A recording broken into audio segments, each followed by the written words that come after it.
کہ ٹھیک ہے ہر شخص ہر کام کے قابل نہیں ہوتا، تو کوئی یہ کہے کافر یا مشرک کہ میں تو نہیں یہ کر سکتا لیکن میرا فلاں جاننے والا کر سکتا ہے، تو اللہ تعالیٰ نے اس قصے کو اسی آیت میں نبیڑ دیا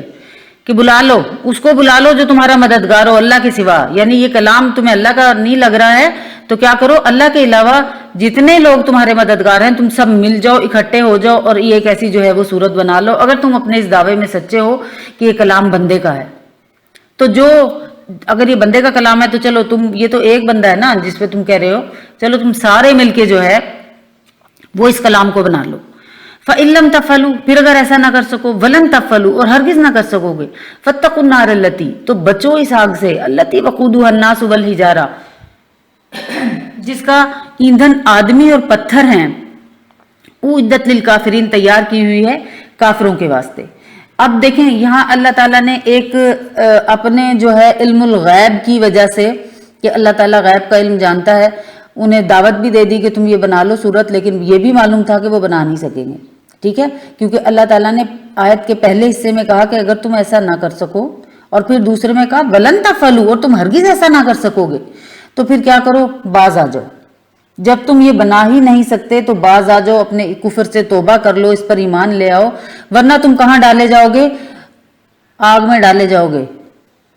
جہنم میں ڈالے جاؤ گے، اور اس جہنم کا ایندھن جو ہے وہ پتھر اور انسان ہے، اور یہ تیار کس لیے کی ہے، کافروں کے واسطے۔ ابھی یہاں سے یہ بھی ہمیں قرآن پاک سے پتہ چلا کہ دراصل جو جہنم ہے یا آگ ہے، یا اللہ تعالیٰ نے جو یہ سزا کا طریقہ جہنم پیدا کیا ہے، تو یہ بیسیکلی تو کفار کے لیے ہی پیدا کیا ہے، ٹھیک ہے، لیکن جب ہماری حرکتیں ایسی ہوتی ہیں تو ہمیں بھی اس میں کچھ ٹائم کے لیے ڈالا جا سکتا ہے، اللہ تعالیٰ چاہے تو معاف فرما دے اور حساب لے تو اس میں ڈالے، لیکن پھر بھی جو ایمان پہ ہے، اسلام پہ ہے، جو جس کا خاتمہ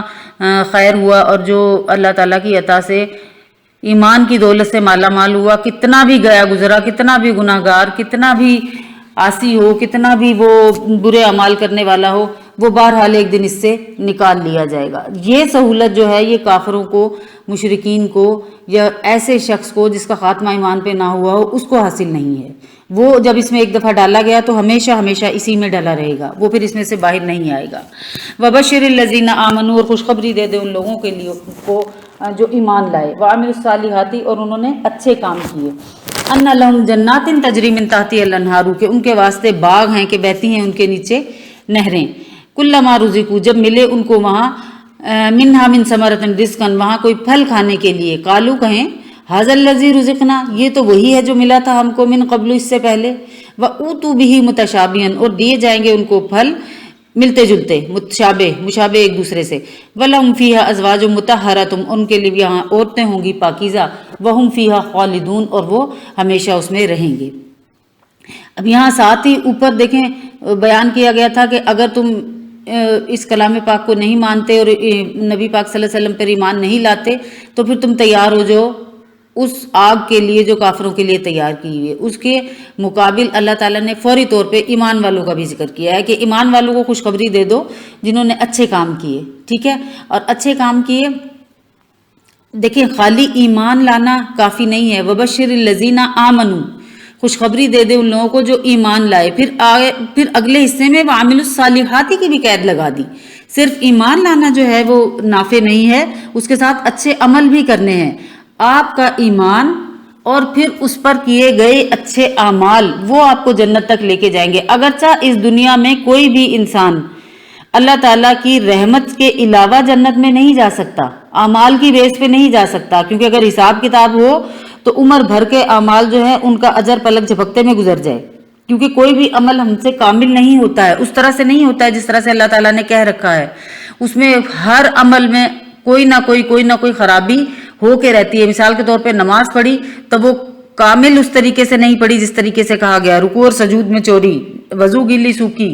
پاکی ناپاکی کا خیال نہیں ہے، وقت گزار کے پڑھی یا وقت بالکل گزرنے کو قریب تھا تو تب پڑھی۔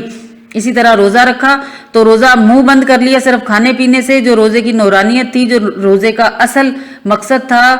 حاصل تھا کہ بری باتوں سے رکا جاتا، اچھی چیزوں سے، حلال پاکیزہ طیب چیزوں سے رک گئے، مگر سارا دن چغلیاں کر کے، سارا دن غیر شرعی کام کر کے اس روزے کو ہم نے داغدار کر دیا تو کوئی بھی شخص اس دنیا میں بشمول انبیاء بھی اپنے اعمال کی بیس پہ جو ہے وہ کبھی بھی جنت میں نہیں جا سکتے. لیکن اللہ تعالیٰ نے ایک طریقہ بتا دیا ہے کہ عمل بھی کرنا ہے, ایمان بھی لانا ہے, اور اس کے ساتھ ساتھ اعمال کو بھی صالح رکھنا ہے. پھر ان کے لیے کیا ہے کہ خوشخبری ہے, اور کیسی خوشخبری ہے کہ وہ ایسے باغوں میں داخل ہوں گے جن کے نیچے نہریں بہتی ہوں گی. یہ خوبصورتی کے لیے اللہ تعالیٰ نے ذکر کیا, اور جگہ جگہ آپ اس کو پائیں گے کہ اللہ تعالیٰ نے اسی طرح سے ذکر کیا ہے, جنت کی خوبصورتی کو بیان کیا گیا, کیونکہ جہاں پہ باغ ہوں اور اس کے ساتھ پانی کا بھی انتظام ہو وہ جگہ بہت قیمتی مانی جاتی تھی عرب میں. پھر وہاں پہ پھل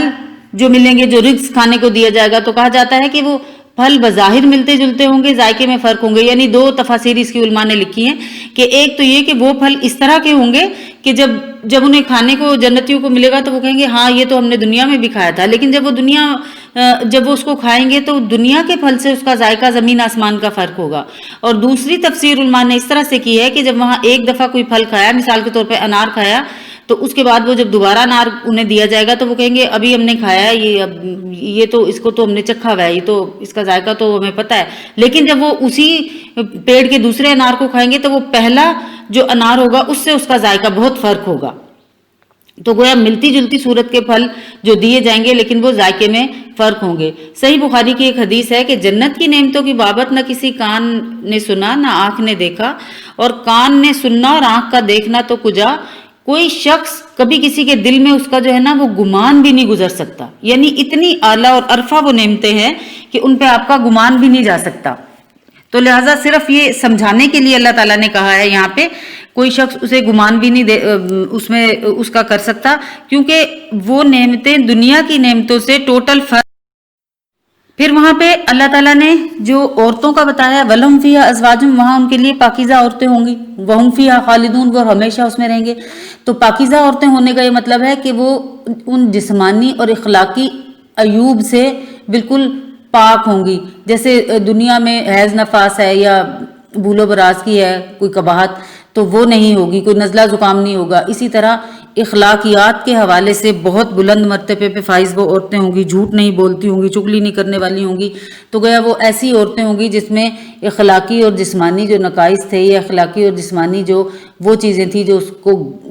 گندگی کی طرف لے کے جاتی تھی وہ نہیں ہوں گی. اور پھر اس میں ہمیشہ رہے گی, جنت میں خلد حاصل ہوگا, ہمیشگی حاصل ہوگی. اگلی آیت میں اللہ تعالیٰ نے فرمایا ان اللہ لا یستحی ان یضرب, بے شک اللہ شرماتا نہیں ہے اس بات سے ان یضرب کے بیان کرے, مثلا ما بعوضۃ, مثال مچھر کی, فما فوقها, یا اس سے بھی حقیر چیز کی, یعنی اس سے بھی بڑھ کر کوئی چھوٹی چیز ہو. اب یہاں پہ کیا تھا کہ کفار کو ایک جو ہے نا, کیونکہ دیکھیں جب بات ماننی نہیں ہوتی تو اس میں بحث برائے بحث کے لیے جو ہے وہ اس میں سے کچھ نہ کچھ نکالتے چلے جاؤ. تو ایک کافروں کو یہ تھا کہ اس میں مکھی, مچھر, مکڑی ایسی چھوٹی چھوٹی چیزوں کی مثال ہے, تو وہ کہتے تھے یہ کلام جو ہے نا یہ اللہ تعالیٰ کا نہیں ہے. اتنا عظیم الشان جو بادشاہ جس کو تم کہتے ہو کہ ساری دنیا کا مالک ہے, تو وہ اتنی چھوٹی چھوٹی چیزوں کی مثال جو ہے وہ کیوں بیان کرے گا. یہ تو بڑے شرم کی بات ہے کہ ایک اتنا بڑا بادشاہ جو ہے وہ مچھر کی مثال بیان کرے یا مکھی کی مثال بیان کرے, یا آگے آپ پڑھیں گے مکڑی کی مثال بھی ہے. تو اس کا جواب اللہ تعالیٰ نے بتایا ہے کہ مچھر, مکھی یا اس سے بھی کوئی چھوٹی چیز جو ہے, یا کوئی بڑی چیز یا کوئی چھوٹی چیز, اس سے مثال دینے والے سے اس کا کوئی تعلق نہیں ہے, بلکہ جن کے لیے مثال دی گئی ہے ان سے تعلق ہے. تو لہٰذا مثال دینے سے حقارت اور عظمت میں کوئی بحث نہیں ہے. ٹھیک ہے, جس چھوٹی چیز کے لیے ظاہر ہے چھوٹی ہی مثال دی جاتی ہے, اور بڑی چیز کے لیے بڑی ہی مثال دی جاتی ہے. تو لہٰذا یہ کہنا کہ یہ اللہ کا کلام نہیں ہے یہ بالکل غلط ہے. پھر آیت کے اگلے حصے میں کہا کہ فَأَمَّا الَّذِينَ آمَنُوا, سو جو لوگ مومن ہیں, فَيَعْلَمُونَ أَنَّهُ الْحَقُّ مِنْ رَبِّهِمْ, تو وہ یقیناً جانتے ہیں کہ یہ مثال ٹھیک ہے ان کے رب کی طرف سے, یہ مثال بالکل ٹھیک ہے ان کے رب کی طرف سے. وَأَمَّا الَّذِينَ كَفَرُوا, اور وہ جو کافر ہیں, فَيَقُولُونَ, تو وہ کہتے ہیں مَاذَا أَرَادَ اللَّهُ بِهَذَا مَثَلًا, کیا ارادہ تھا اللہ کا, کیا مطلب تھا اللہ کا اس مثال کے بیان کرنے سے. يُضِلُّ بِهِ كَثِيرًا وَيَهْدِي بِهِ كَثِيرًا, اس مثال سے بہتوں کو اللہ تعالیٰ نے گمراہ کیا اور ہدایت کرتا ہے اس سے بہت لوگوں کو. وَمَا يُضِلُّ بِهِ إِلَّا الْفَاسِقِينَ, مگر گمراہ نہیں ہوتا اس سے کون, مگر بدکار. فاسق وہ ہوتا ہے جو حد سے نکلا ہوا ہوتا ہے. ٹھیک ہے, جب ہم گناہ کر رہے ہوتے ہیں, جب ہم مسلمان بھی جب گناہ کرتے ہیں تو فسق کی حالت میں ہوتے ہیں, حد سے نکلے ہوئے ہوتے ہیں. تو اللہ تعالیٰ نے یہاں بتا دیا کہ اس مثال سے مراد اس ایمان والے تو ان چھوٹی چھوٹی مثالوں کو حق اور مفید سمجھتے ہیں، اور کفار بطور تحقیر کہتے ہیں کہ ایسی حقیر مثالوں سے اللہ تعالیٰ کی مراد اور اغراض کیا ہو سکتی ہے۔ تو جواب دیا گیا کہ اس کلام میں سراپا ہدایت سے بہتوں کو گمراہی میں ڈالنا اور بتیروں کو راہ راست دکھلانا منظور ہے، یعنی اہل حق اور اہل باطل میں تمیز تام کرنا منظور ہے، جو نہایت مفید اور ضروری ہے۔ ٹھیک ہے، تو اس مثال دینے والے کے شان اور مرتبے کو جانچنا یا اس میں کوئی کمی بیشی کو محسوس کرنا سوائے کفر کی علامت کے اور کچھ نہیں ہے، یعنی فسق کی علامت ہے یہ، اس کے علاوہ اور کچھ نہیں ہے۔ اور اس مثال سے جو مسلمان ہیں ان میں اور ایمان بڑھتا ہے، جن کو سمجھنا ہے اس بات کو وہ مزید سمجھتے ہیں کہ کس طرح کیونکہ ایک جگہ جو ہے اللہ تعالیٰ نے فرمایا ایک حدیث میں کہ اللہ تعالیٰ کے نزدیک، نبی پاک صلی اللہ علیہ وسلم فرمایا کہ اللہ تعالیٰ کے نزدیک دنیا کی مثال ایک مچھر سے بھی، حیثیت جو ہے نا دنیا کی وہ مچھر سے بھی کم ہے، یعنی اتنی چھوٹی چیز سے بھی کم ہے۔ دنیا کو اللہ تعالیٰ کچھ نہیں سمجھتا ہے، کیونکہ آخرت جو ہے وہ دنیا دارالعمل ہے، عمل کے لیے یہاں ہمیں بھیجا گیا، اور رہنے والی جو ہے وہ آخرت ہے جو باقی رہے گی۔ الذین ینقضون عہد اللہ من بعد میثاقہ، وہ جو توڑتے ہیں خدا کے معاہدے کو مضبوط کرنے کے بعد، ویقطعون ما امر اللہ بہ ان یوصل، اور اس چیز کو جس کو فرمایا ملانے کو، جس کو اللہ تعالیٰ نے ملانے کو فرمایا اس کو توڑتے ہیں۔ اولئک هم الخاسرون، وہی لوگ خسارے والے ہیں۔ اچھا، اب کیا تھا کہ اللہ تعالیٰ نے ہم سب کو پیدا کرنے سے پہلے تمام روحوں سے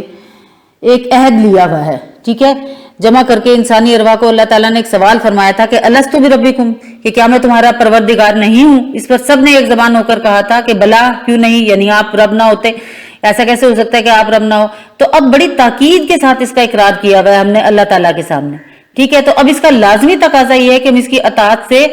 سرمو تجاوز نہ کریں، ٹھیک ہے۔ اب یہ بد عہدی، یہ جو عہد ازلی انسان اور اللہ کے درمیان ہو چکا تھا، دنیا میں پیدا ہونے کے بعد تمام انبیاء علیہ السلام، آسمانی کتابیں اسی عہد کی تجدید کے لیے آئیں، اسی عہد کی یاد دہانی کے لیے آئیں، اسی پر عمل کی تفصیلات بتانے کے لیے لوگ آتے رہے، اور جس نے اس معاہدے ہی کو توڑ ڈالا تو اس سے کیا توقع کی جا سکتی ہے؟ وہ کسی پیغمبر یا انسانی کتاب سے کس طرح فائدہ اٹھائے؟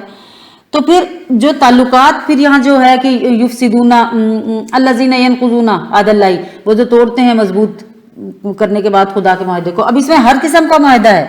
وہ معاہدات بھی ہیں، وہ تعلقات بھی ہیں جس میں خدا اور بندے کا تعلق ہے، یعنی اللہ کو ایک ماننا، اسلام پہ رہنا، یہ بندے اور خدا کا تعلق تھا۔ پھر وہ تعلق بھی ہے جو انسان کا اپنے ماں باپ اور دوسرے عزیزوں سے ہے، جس میں صلہ رحمی کے سارے رشتے آتے ہیں۔ پھر وہ تعلق بھی ہے جو انسان کا ایک انسان کے ساتھ ہے، جیسے کوئی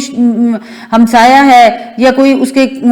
ورکنگ پلیس پہ اس کے ساتھ کوئی کام کرنے والا ہے، اس کے ساتھ اس کے تعلقات ہیں، اور ہر انسان کا دوسرے انسان سے بھی تعلق ہے۔ اس میں صرف مسلمانوں کے ساتھ تعلق نہیں ہے، ایک انسان کو بحیثیت انسان آپ نے کس طرح سے ٹریٹ کرنا ہے۔ ایک انسان آپ کے سامنے بھوکا مر رہا ہے، ایک انسان کو آپ کے سامنے ضرورت کسی چیز کی ہے اور وہ نان مسلم ہے، آپ کے فیت کا نہیں ہے، تو بھی اس کے ساتھ تعلق کا اللہ تعالیٰ نے ایک طریقہ بتا رکھا ہے کہ کس کس طرح سے آپ نے اس کو مدد کو پہنچنا ہے، کس کس طرح سے آپ نے اس کی جان بچانی ہے، کس کس طرح سے ناحق اس کے جان و مال پہ دست درازی نہیں کرنی، یہ سارے تعلقات ہیں۔ تو جب انسان اللہ سے جڑے تعلق کو توڑ دیتا ہے، جو وہ وہاں روحانی طور پہ کر کے آیا تھا، تو وہ دنیا میں ان تعلقات کی بھی پرواہ نہیں کرتا۔ گویا اللہ تعالیٰ نے اس آیت میں تفصیل سے تمام تعلقات کے بارے میں بحث کر دی کہ جو یہ کام کرتے ہیں وہ سارے فساد کرتے ہیں، وہ سارے ملک میں فساد کرنے کا باعث ہیں۔ اولئک هم الخاسرون، یہی لوگ خسارے والے ہیں۔ خسارہ کیا ہے کہ اپنی ناشائستہ حرکات سے اللہ تعالیٰ کا تو کچھ نہیں بگاڑ سکتے، لیکن کیونکہ اگر دنیا کے سارے لوگ ہر وقت سجدے میں پڑے رہیں تب بھی اللہ اللہ ہی رہے گا، اور سارے لوگ ایک پل کے لیے بھی اس کا نام ڈالیں تو تب بھی اللہ اللہ ہی رہے گا، نہ وہ تو بلند ہے، اعلیٰ ہے، برتر ہے، اس کی ذات کو کوئی فرق نہیں پڑنے والا، لیکن انسان کا اپنا بھلا ہوتا ہے۔ تو پھر جب ناشائستہ حرکات سے اور ان سب باتوں کو جو اوپر بیان کی گئی ہیں اس میں خرابی پیدا ہم کرتے ہیں تو کیا ہوتا ہے کہ اس سے اللہ کا کچھ نہیں بگڑتا، لیکن انسان خود اپنے لیے خسارے کا سامان پیدا کرتا ہے۔ خسارہ کب ہونا ہے؟ قیامت کے دن کے جس وقت حساب کتاب کا دن ہوگا، تو اس وقت ایسے لوگ جو ہے وہ خسارہ اٹھانے والوں میں سے ہوں گے۔ کیف تکفرون باللہ، اور تم کس طرح کافر ہوتے ہو، یعنی اللہ تعالیٰ سے تم کیسے انکار کرتے ہو، کیسے منکر ہوتے ہو۔